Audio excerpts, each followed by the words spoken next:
Good morning, children. Today we are going to start the chapter 4 of history, rural life and society.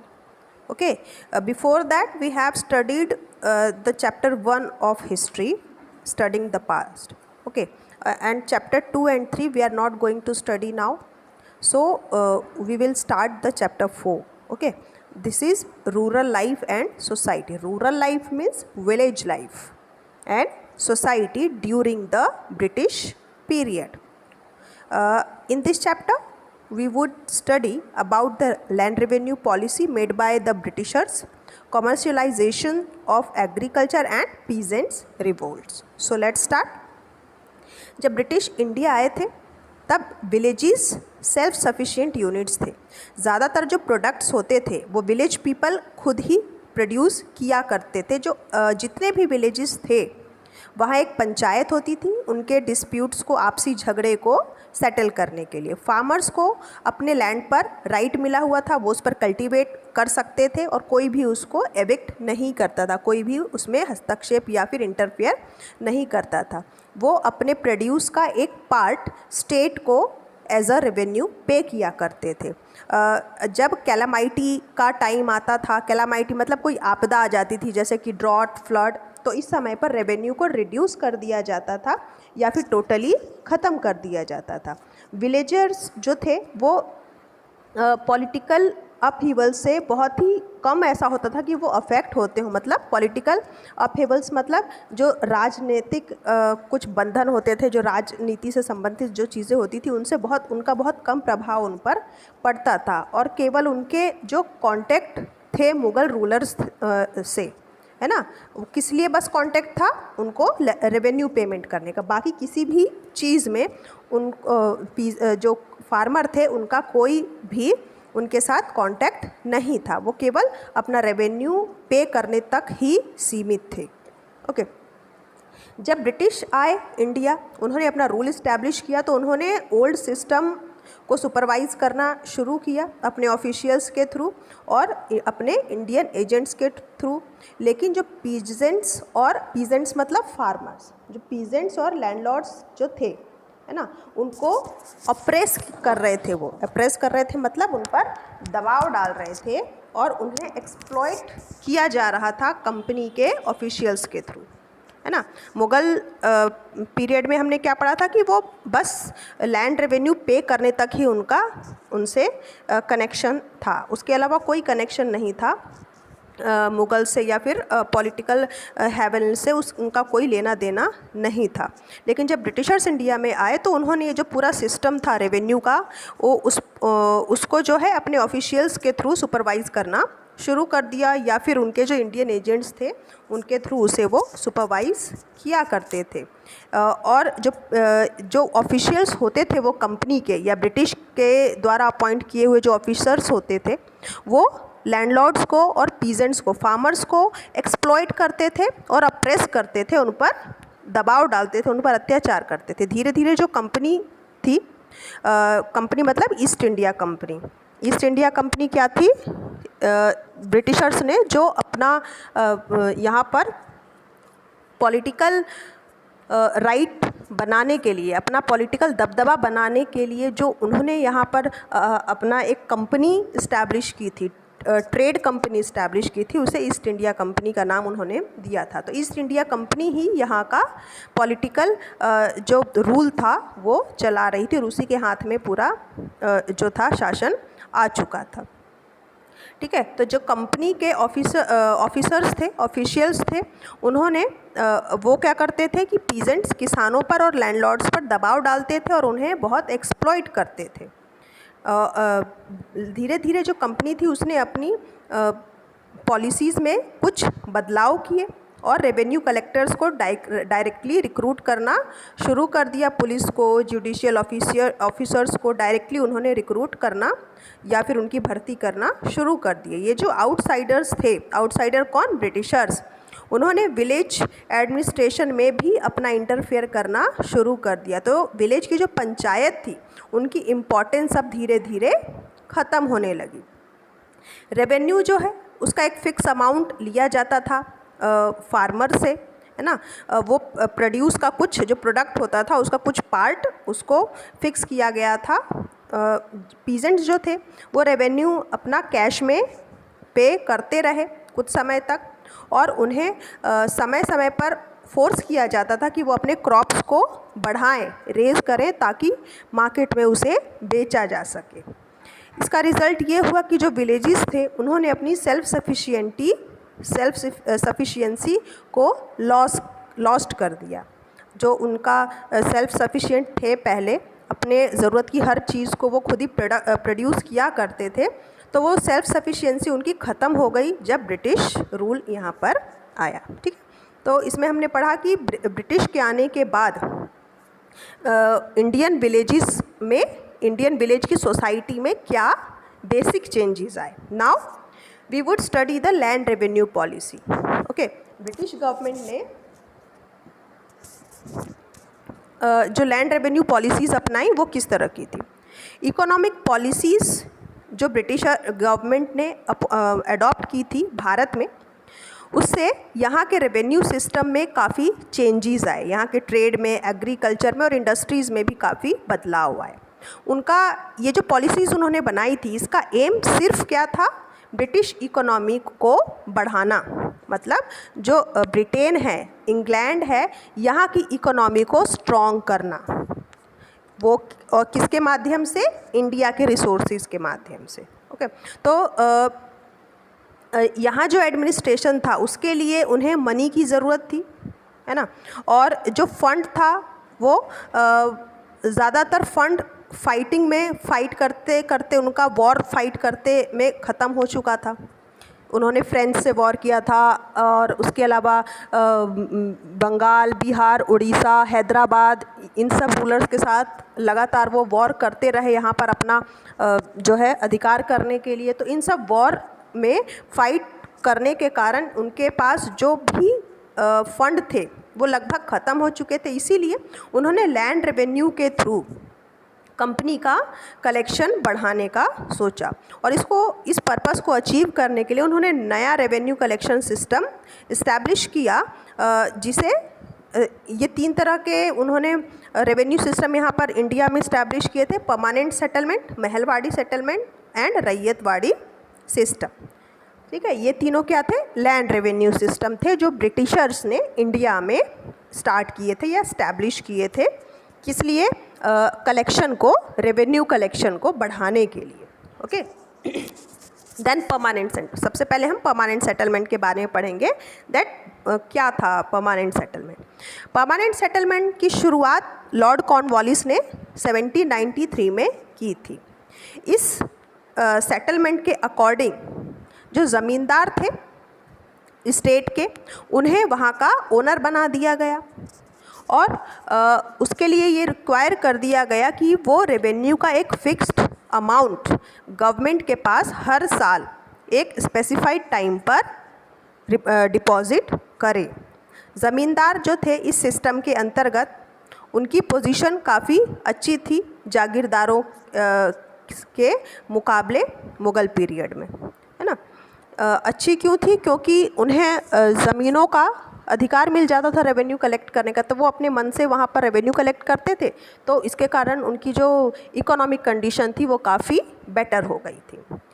तो अब हम पढ़ेंगे, तो आप समझ गए परमानेंट सेटलमेंट क्या था। इसमें ज़मींदार के थ्रू पीजेंट से या फार्मर से रेवेन्यू कलेक्ट किया जाता था, एक फ़िक्स्ड अमाउंट कर दिया जाता था। उस फिक्स्ड अमाउंट को हर साल जो ज़मींदार थे वो फार्मर से कलेक्ट करके और गवर्नमेंट के पास डिपॉजिट किया करते थे। क्या इम्पैक्ट हुआ परमानेंट सेटलमेंट का? परमानेंट सेटलमेंट से एक रेगुलर इनकम इंश्योर हो गया कंपनी को कि हर साल इतना इनकम इस एरिया से हमें मिलेगा, है ना। और इसके साथ ही लैंडलॉर्ड्स का एक नया ग्रुप क्रिएट हो गया जो ब्रिटिशर्स के लॉयल होते थे, वफ़ादार होते थे। 1799 में वहाँ पर कुछ जो इवेक्ट्स थे, टेनेंट्स ने इवेक्ट करना शुरू कर दिया। इसमें क्या था कि जो प्रॉपर्टी होती थी किसी भी व्यक्ति की, नॉन पेमेंट उस पर जो ड्यूज़ होते थे वो लैंडलॉर्ड के अंडर में कर दिए जाते थे। अगर कोई भी ऐसा व्यक्ति होता था जो पे नहीं करता था, है ना, तो वो जो ज़मीन होती थी वो किसके पास चली जाती थी? लैंडलॉर्ड्स के। इसका रिज़ल्ट ये हुआ कि जो टेनेंट्स थे वो डिसअपोज्ड हो गए और उनका एक बड़ा सेक्शन अपने ज़मीन से उसका अधिकार चला गया।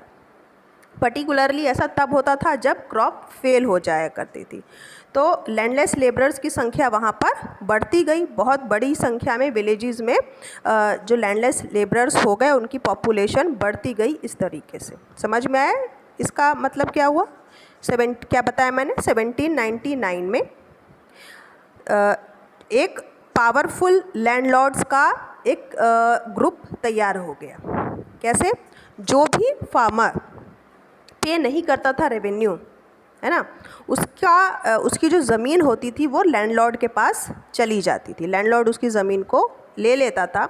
तो इस तरह से क्या हुआ कि जो किसान थे, फार्मर्स थे, बड़ी संख्या में, बहुत बड़े नंबर में वो लैंडलेस लेबरर्स में कन्वर्ट हो गए। तो जो विलेजेस थे वहाँ की पॉपुलेशन में लैंडलेस लेबरर्स की संख्या बढ़ती जा रही थी। ठीक है। In the long run the permanent settlement benefited the landlord collection of rent went up। लंबे समय तक जो परमानेंट सेटलमेंट था उससे लैंडलॉर्ड्स को काफ़ी बेनिफिट हुआ, उनका कलेक्शन बढ़ता गया, हमेशा बढ़ ही रहा था। लेकिन जो अमाउंट था जो उन्हें पे करना होता था गवर्नमेंट को वो सेम ही रहा। मतलब जो लैंडलॉर्ड्स थे वो अपना रेवेन्यू बढ़ाते जाते थे, वो ज़्यादा वसूलते थे फार्मर से, लेकिन जो गवर्नमेंट को वो देते थे वो फिक्स्ड होता था, वो उतना ही देते थे जितना पहले फिक्स था। तो बाकी का अमाउंट किसके पास जाता था? लैंडलॉर्ड्स के पास। ठीक है। Now ryotwari system. Permanent settlement जो था उसे उड़ीसा और आंध्रा और बनारस के कोस्टल डिस्ट्रिक्ट्स में एक्सटेंड किया गया था, जबकि मद्रास में रैयतवाड़ी सिस्टम को इंट्रोड्यूस किया गया। इस सिस्टम में, रैयतवाड़ी सिस्टम में, ये जो था direct settlement was made between government and the rates, है ना। इस सिस्टम में रेट मतलब क्या होता है? कल्टीवेटर या फिर फार्मर, जो ज़मीन का, लैंड का ओनर है, किसान जो ज़मीन का मालिक है ना। तो इस सिस्टम में रैयत, रेट एंड गवर्नमेंट, इनके बीच में डायरेक्ट कनेक्शन होता था। जो रेवेन्यू था वो फिक्स होता था एक पीरियड के लिए और 30 ईयर्स से ज़्यादा उसको एक्सीड नहीं किया जाता था। वो सॉइल की क्वालिटी पर डिपेंड करता था कि कितना रेवेन्यू किस जगह से लेना है, और जो क्रॉप का नेचर था उसके अकॉर्डिंग उनसे वसूला जाता था रेवेन्यू। गवर्नमेंट का जो शेयर था वो कितना होता था? हाफ। क्रॉप का जो वैल्यू होती थी, कीमत होती थी, उसका लगभग आधा हिस्सा जो है गवर्नमेंट के पास जाता था। इस सिस्टम के अंतर्गत जो कल्टीवेटर की पोजीशन थी वो ज़्यादा सिक्योर थी, है ना, क्योंकि ये सिस्टम जो था रेवेन्यू कलेक्शन का वो रिगिड था। तो कई बार उन्हें मनी लेंडर्स के पास जाना पड़ता था अपना रेवेन्यू के लिए, कर्ज़ा लेने के लिए, है ना, और वो मनी लेंडर्स के क्लचेस में आ जाते थे, उनके फंस जाते थे मनी लेंडर्स के पास जा कर के, है ना। तो इसके अलावा जो गवर्नमेंट थी वो भी एक बड़ी ज़मींदार बन गई और कल्टीवेटर्स जो थे उनको ऑफिसर्स के भरोसे पर छोड़ दिया गया। आगे जाके इसमें कुछ ऐसा चेंज किया गया। Then Mahalwari system. Northern India में लैंड रेवेन्यू सिस्टम जो था ये, इसको जारी किया गया या फिर इसको इशू वहाँ पर किया गया। लोकल प्रैक्टिस किया जाता था वहाँ पर, लोकली जो वहाँ के एरियाज़ थे वहाँ पर महलवाड़ी सिस्टम को फॉलो किया गया था। वेस्टर्न उत्तर प्रदेश में एक सेटलमेंट बनाया गया जिसमें विलेज कम्युनिटीज़ बनाई गई और एक कॉमन ओनरशिप रखा गया जिसे भाईचारा का नाम दिया गया। ठीक है।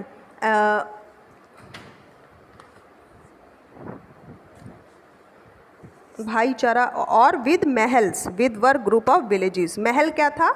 Group of villages. Mahalwari system मतलब क्या है कि कुछ विलेजेस को मिला करके उनका एक ग्रुप बनाया गया और उस ग्रुप को क्या नाम दिया गया? महल। हालांकि ये महलवाड़ी इसीलिए इसे महलवाड़ी सिस्टम के नाम से जाना गया था। पंजाब और दिल्ली के जो लैंड थे वो भी इस सेटलमेंट के अंतर्गत आते थे। वेस्टर्न इंडिया में जो ब्रिटिशर्स थे उन्होंने जो लैंड सिस्टम मेंटेन किया उसे छोड़ करके मराठास जो थे कुछ समय तक धीरे धीरे उन्होंने रैयतवाड़ी प्रिंसिपल्स को मॉडिफाई करके और उसी को उन्होंने चलाया। जो विलेज का हेडमैन होता था वो सुपरविज़न के लिए आता था, ब्रिटिश डिस्ट्रिक्ट के ऑफिशियल्स जो होते थे, और फाइनली वो अपने फंक्शंस वहाँ पर करते थे। तो जो लैंड लॉज इंट्रोड्यूस किए गए ब्रिटिशर्स ने जो इंट्रोड्यूस किया था उसे इंडियन सोसाइटी में क्या क्या चेंजेस आए। फर्स्ट क्या था, लैंड जो था वो एक सेलेबल प्रॉपर्टी बन गई, है ना। वो सेलेबल प्रॉपर्टी मतलब अगर कोई किसान अपना नहीं दे पाता था रेवेन्यू, तो या तो उसे मनी लेंडर के पास उसे अपनी ज़मीन बेचनी पड़ती थी और उसके बदले पैसा लेना पड़ता था, या फिर ज़मींदार लैंडलॉर्ड उसकी ज़मीन को ले लेता था, या फिर सीधे गवर्नमेंट के पास उसकी ज़मीन चली जाती थी। तो वह ये क्या एक तरह से सेलेबल प्रॉपर्टी बन चुकी थी। System of paying off revenue within the specified time compelled many small landholders to mortgage or to dispose of their property। जैसा कि मैंने अभी आपको बताया कि कभी कभी जो रेवेन्यू नहीं पे कर पाते थे पर्टिकुलर टाइम तक, किसान जो एक टाइम दिया जाता था उस टाइम तक अगर वो नहीं कर पाते थे अपना रेवेन्यू पेमेंट, तो जो छोटे छोटे लैंड होल्डर्स थे उनकी ज़मीनों को मॉर्टगेज कर लिया जाता था और या फिर उनकी प्रॉपर्टी से उनको डिस्पोज कर दिया जाता था, उनकी प्रॉपर्टी को छीन लिया जाता था उनसे। जो नए सिस्टम थे ये रैयतवाड़ी सिस्टम, महलवाड़ी सिस्टम और परमानेंट सेटलमेंट जो हमने अभी पढ़ा, ये मेनली रिस्पॉन्सिबल थे किसके लिए, inequitable ownership of land and growth of poverty in the countryside. गाँव में जो ज़मीन की ओनरशिप में बदलाव आया, है ना, किसानों की ज़मीनें उनसे छिन गई और गांव में विलेजेस में पॉवर्टी की ग्रोथ हुई, ये सब इन सब का कारण ये जो नए सिस्टम मेनली रिस्पॉन्सिबल थे। Okay, now advantages to the farmers. अभी हमने पढ़ा कि सोसाइटी पर इसका क्या हुआ इफ़ेक्ट। अब हम जानेंगे कि फार्मर्स के लिए क्या इसके एडवांटेजेस थे या फार्मर्स के लिए क्या फ़ायदा था इन सिस्टम से, है ना। जो नई पॉलिसीज़ थी वो इंडियन एग्रीकल्चरल प्रोडक्शन को इनडायरेक्टली जो है एडवांटेज दे रही थी। कैसे, प्रोडक्शन जो था मार्केट से लिंक हो गया। अब पहले जो था किसान उतना ही उगाता था जितना उसको अपनी ज़रूरत सस्टेनेबल डेवलपमेंट के अकॉर्डिंग ही वो करता था, जितनी उसकी ज़रूरत होती थी उसके अकॉर्डिंग ही वो क्रॉप ग्रो करता था। लेकिन जब ये सेटलमेंट्स आए तो इनके कारण उन्हें ज़्यादा से ज़्यादा क्रॉप ग्रो करना पड़ा और उनकी जो क्रॉप प्रोडक्शन होता था वो मार्केट तक पहुँचने लगे, उनका लिंक मार्केट से जुड़ गया। जो फूड ग्रेन्स थे और साथ ही फूड ग्रेन्स के साथ कई सारे कैश क्रॉप्स और प्लांटेशन प्रोडक्ट्स जो थे वो भी इम्पॉर्टेंट अब हो गए थे इंटरनल और एक्सटर्नल मार्केट के लिए, है ना। एग्जांपल के लिए पॉपी का जो कल्टीवेशन करवाते थे ब्रिटिशर्स, उससे जो ब्रिटिश मर्चेंट्स थे उनको एक बहुत ही रिच फील्ड मिला ओपियम के स्मगलिंग के लिए चाइना में, है ना। यहाँ की जो ओपियम थी, अफीम थी, वो चाइना में बहुत बड़े लेवल पे स्मगल की जाती थी, तो बहुत मुनाफा होता था ब्रिटिशर्स को उससे। कॉटन का कल्टीवेशन ब्लैक सॉइल में बहुत अच्छा होता था। डेक्कन में जो ब्लैक सॉइल था वहाँ पर कॉटन बहुत अच्छी ग्रो होती थी, तो यहाँ से बहुत ज़्यादा बूस्ट मिलता था क्योंकि कॉटन की डिमांड आउटसाइड कंट्रीज़ में बहुत ज़्यादा होती थी इंडिया से। इंडियन जूट, टी और कॉफ़ी धीरे धीरे बिल्ट होने लगे और उनका एक्सपोर्ट जो था ट्रेड में काफ़ी प्रॉफिटेबल होने लगा। But it was the British commercial houses. लेकिन ये सब जो फ़ायदा था ये सिर्फ किसको हो रहा था, ब्रिटिशर्स को हो रहा था। इंडियन एजेंट्स को जो ज़्यादातर ट्रेड में जुड़े हुए थे, और इसका जो बेनिफिट था वो इंडियन कल्टीवेटर्स तक बिल्कुल भी नहीं पहुंचता था। भारतीय किसानों को इसका कोई भी फ़ायदा नहीं हुआ। Now commercialisation of agriculture. जो ब्रिटिश थे वो ज़्यादा से ज़्यादा मनी चाहते थे एग्रीकल्चरल सेक्टर से, है ना। इसके लिए उन्होंने कल्टीवेटर्स को इस तरह के क्रॉप्स उगाने को कहे जिससे उनका मार्केट में सेल हो सके, मार्केट में जिन क्रॉप्स की ज़रूरत है। ठीक है, तो इस सिस्टम के अंतर्गत जो प्रोडक्शन का ऑब्जेक्टिव होता था वो क्या होता था, सेल करना, ऑब्जेक्टिव ऑफ सेल। बेचने के उद्देश्य से, क्रॉप्स को बेचने के उद्देश्य से खेती या फिर जो है कल्टीवेशन किया जाता था। इससे क्या हुआ कि एक स्पेशलाइज्ड क्रॉप की ग्रोइंग शुरू हुई। स्पेशलाइज्ड क्रॉप मतलब एक जगह पर केवल एक ही तरह की फसल उगाई जाने लगी और पीजेंट्स पर इस बात का दबाव डाला गया कि वो एक स्पेशलाइज्ड क्रॉप ग्रो करें अपनी ज़मीनों पर, और इस प्रैक्टिस को कमर्शियलाइजेशन ऑफ एग्रीकल्चर कहा जाता है। ठीक है। The crop on which the company concentrated were Indigo, cotton, raw silk, opium, paper, T and sugar, है ना। तो ज़्यादातर जो कंपनी थी, ईस्ट इंडिया कंपनी थी, तो सबसे ज़्यादा जिन क्रॉप्स को ग्रो करने के लिए दबाव डालती थी किसानों पर वो क्या क्या थे, Indigo, cotton, raw silk, opium, paper, T और शुगर, क्योंकि ये इनके बदले में उन्हें मनी मिलती थी। इन क्रॉप्स को सेल करते थे वो, और साथ ही इनका आउटसाइड कंट्रीज़ में बहुत डिमांड हुआ करती थी, तो इससे उनको काफ़ी फ़ायदा होता था, है ना। Thus, the area of cultivation of such crops needed by the British industries was expanded. Plantation were completely under British control, है ना।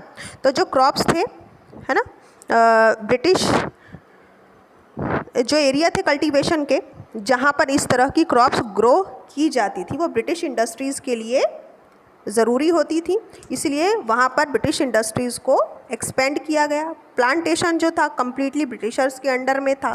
प्लांटेशन के थ्रू टी, कॉफ़ी ग्रो किया जाता था। इंडियन पीजेंट्स जो थे उन्हें बहुत कम मजदूरी दी जाती थी, है ना, और उनको बहुत एक्सप्लॉइट किया जाता था। जो प्लांटेशन के ओनर्स होते थे, जिन्हें प्लांटर्स कहा जाता है, वो कौन थे, इंग्लिशमैन थे, है ना।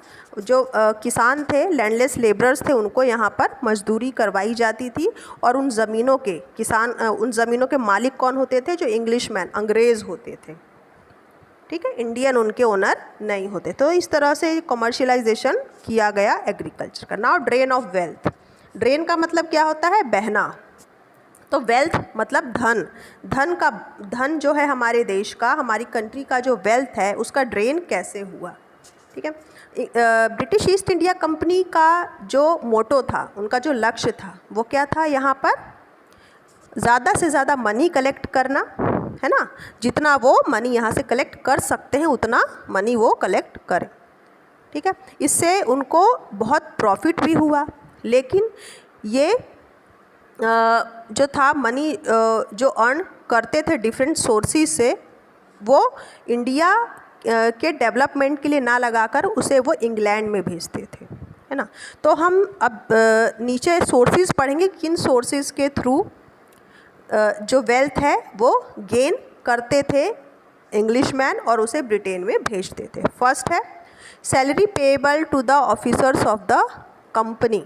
कंपनी के जो ऑफिसर्स थे, है ना, जो सैलरी लेते थे, उनके थ्रू जो है पैसा वो वसूल करवाते थे। Payments to the British troops and army officers in India. ठीक है। और ब्रिटिश ट्रूप्स जो होती थी भारत में, जो अंग्रेज़ी सैनिक होते थे, अंग्रेज़ों की सेना होती थी, आर्मी होती थी, जिसे इंडिया में उन्होंने रखा था, उसको पे किया करते थे हमारे देश के पैसों से। Profits of the British trading agency. British trading agencies को प्रॉफिट दिया करते थे। Dispatch of saving to England. जो भी सेविंग्स होती थी उसे इंग्लैंड भेजते थे पर्सनल पोस्टेज के through. Bribes and gifts received by company officials. जो कंपनी के ऑफिसर्स होते थे वो इंडियन रूलर से या नेटिव रूलर से या फिर जो वहाँ के रहने वाले जो लैंडलॉर्ड्स और ज़मींदार होते थे उनसे समय समय पर गिफ्ट्स लिया करते थे। ये सब जो इश्यूज़ थे वो कई इंडियन लीडर्स ने रेज़ किया, स्पेशली दादा भाई नौरोजी ने। उन्होंने अपनी एक बुक इशू की, poverty and un British rule in India के नाम से, और इसमें उन्होंने ड्रेन ऑफ वेल्थ की तरफ देश के लोगों का ध्यान आकर्षित किया। ठीक है, तो आज हम इतना ही पार्ट इसका पढ़ेंगे। जो नेक्स्ट हाफ पार्ट है वो हम नेक्स्ट क्लास में कवर करेंगे। इतना आप लोग पहले रीड कीजिए बहुत अच्छे से, उसके बाद जो एक्सप्लेनेशन है उसको बहुत अच्छे से सुनिए, और आगे का पार्ट हम नेक्स्ट क्लास में करेंगे। Good day.